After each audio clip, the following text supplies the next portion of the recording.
Okay, I think I better explain this in the video. So this is the question, and this given question, because it's symmetric, so we can easily assume that the reaction at B and D is equivalent, and we can just sum up the load and then divide by 2, so we get the reaction. Now for the shear force diagram, we start from here. Let's start from the left side. We see that we between A and B, this only have the load distribution, so it just linearly, not linearly, will uniformly distribute between A and B. So that's why here the slope is also constant. Remember that shear is basically just the slope of the load, so that's why it go down here. And because we have the reaction at B, this reaction at B will bring this up because it's the shear, so any force along this direction will be pulling this. Okay, so it's go up by the magnitude of that thing that we calculate, and then it just go down. Notice that I draw the slope. It's the same slope, the same angle, because this is uniform, so this must be constant as well.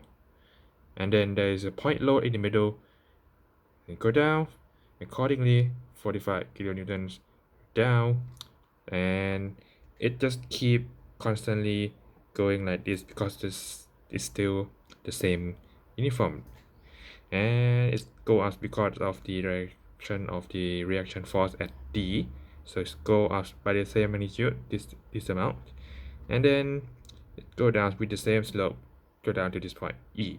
And it makes sense because this is the end of the beam, so there's no support, there's nothing, it shouldn't have any shear at all. It should be 0 here. That's good.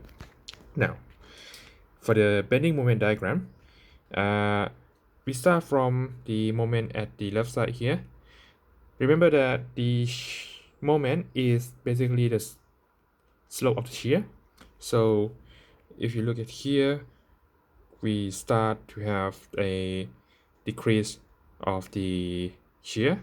So decrease of the shear is the decrease of the slope basically. So the slope is start to decreasing. It start to go to extremely steeper to the negative zone, and then because we have the positive shear, so that's why it's going down to the positive side like this. And notice that this here is it's not relatively maximum on anything, it just got intersect right here. That's it, because this is not the smooth line here. There's a bump here, so that's why it's got intersection here. And then the same thing happened because this is symmetric after all.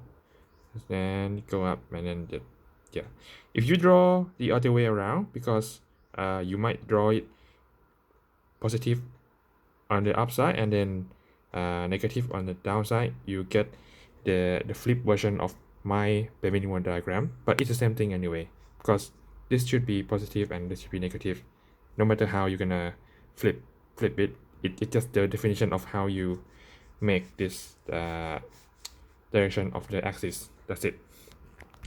And I think that is pretty much it. And by the way, I draw this is a simple support with a uniform distribution load, so this might help you understand what is going on. So the same thing happened here, so use that principle. If you understand this in this frame, if you understand the thing in this frame, you should be able to understand here as well.